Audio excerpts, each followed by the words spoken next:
Assalamualaikum warahmatullahi wabarakatuh. Saya Ayola Puspitasari dari 12 IPA 2 ingin menyampaikan suatu materi dan penjelasan yang berjudul tentang bersatu dalam keragaman dan demokrasi. Selanjutnya, saya ingin menyampaikan materi yang pertama, yaitu Tadarus Al-Quran 5-10 menit sesuai tema. Kewajiban untuk tadarus Al-Quran dengan sebenar-benarnya bertujuan untuk menumbuhkan keinginan peserta didik untuk mentadabburi dan mengetahui manfaatnya.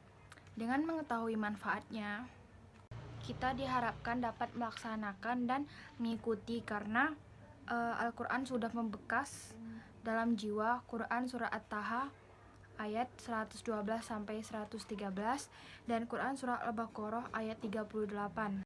Sehingga kita akan memperoleh ketenteraman dan kebahagiaan. Quran Surat At-Taha ayat 2-3. Selanjutnya, saya akan menyampaikan materi yang kedua, yaitu bersatu dalam keragaman. Dalam tradisi Islam, Al-Quran menegaskan hal ini. Pluralitas, kebinekaan, keragamaan, perbedaan, dan kemajemukan merupakan sunnatullah atau ketetapan Allah sebagaimana dijelaskan dalam beberapa firman-Nya, antara lain Quran Surat Hud ayat 118 dan Quran Surah Al-Maidah ayat 48. Selanjutnya saya akan menyampaikan materi yang ketiga, yaitu menganalisis dan mengevaluasi makna Quran Surah Ali Imran ayat 159 dan hadis terkait tentang bersikap demokratis. Kandungan Quran Surah Ali Imran ayat 159 dan hadis riwayat At-Tirmizi menjelaskan bahwa musyawarah termasuk salah satu sifat yang beriman. Hal ini perlu diterapkan dalam kehidupan sehari-hari seorang muslim, terutama dalam hal-hal yang penting. Ayat di atas menjelaskan bahwa dalam keadaan genting, Rasulullah tetap lemah lembut dan tidak marah terhadap para pelanggar, bahkan memanfaatkan dan memohon ampun untuk mereka. Seandainya Rasulullah bersikap kasar, tentu mereka akan mengutuk benci kepada beliau. Dalam ayat di atas tertera 3 sifat dan sikap yang secara berurutan disebut dan diperintahkan untuk dilaksanakan sebelum bermusyawarah, yaitu lemah lembut, tidak kasar, dan tidak berhati keras. Meskipun ayat tersebut bicara dalam konteks perang Uhud, tetapi esensi sifat-sifat tersebut harus dimiliki dan diterapkan oleh setiap muslim, terutama ketika hendak bermusyawarah. Selanjutnya saya akan menyampaikan materi yang keempat, yaitu demokrasi dan syura. Yang pertama, saya akan menjelaskan tentang demokrasi. Secara kebahasaan, demokrasi terdiri atas 2 rangkaian, yaitu demos yang berarti rakyat dan kratos yang berarti kekuasaan. Secara istilah, kata demokrasi ini dapat ditinjau dari 2 segi makna. Pertama, demokrasi dipahami sebagai suatu konsep yang berkembang dalam kehidupan politik pemerintah.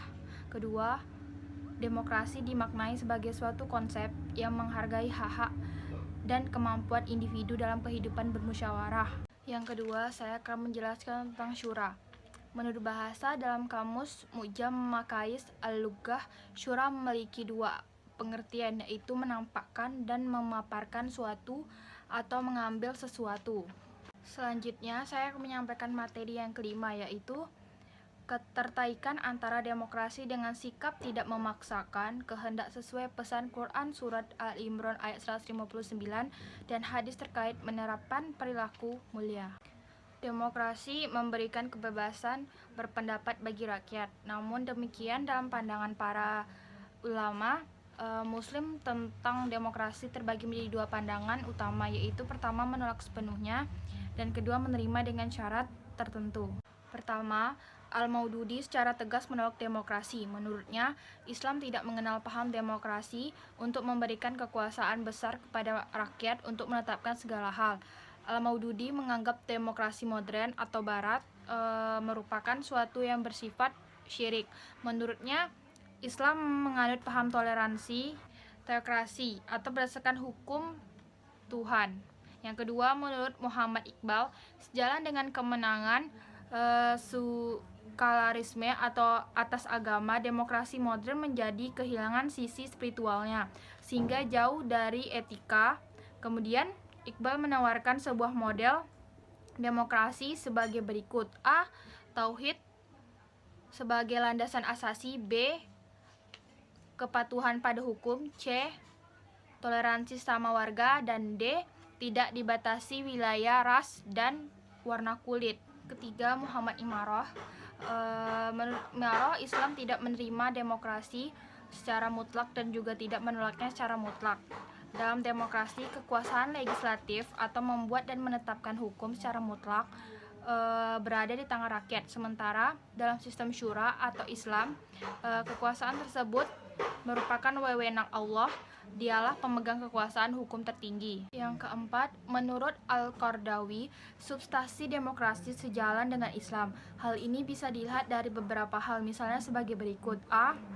Dalam demokrasi, proses pemilihan melibatkan banyak orang untuk mengangkat seorang kandidat yang berhak memimpin dan mengurus keadaan mereka. Yang B. Usaha setiap rakyat untuk meluruskan penguasa yang tirani juga sejalan dengan Islam. C. Pemilihan umum termasuk jenis pemberian saksi. Yang D. Penetapan hukum yang berdasarkan suara mayoritas juga tidak bertentangan dengan prinsip Islam. Dan E. Kebebasan pers dan kebebasan mengeluarkan pendapat serta otoritas pengadilan merupakan sejumlah hal dalam demokrasi yang sejalan dengan Islam. Dan yang kelima, menurut Salim Ali Al-Bahasnawi, demokrasi mengandung sisi yang baik yang tidak bertentangan dengan Islam dan memuat sisi negatif yang bertentangan dengan Islam. Karena itu, ia menawarkan adanya Islamisasi demokrasi sebagai berikut. A. Menetapkan tanggung jawab setiap individu di hadapan Allah. B. Wakil rakyat harus berakhlak Islam dan musyawarah dan tugas-tugas lainnya. Dan C. Mayoritas bukan ukuran mutlak dalam kasus yang hukumnya tidak ditentukan dalam Al-Quran dan Sunnah. Quran Surat An-Nisa ayat 59 dan Quran Surat Al-Ahzab ayat 36.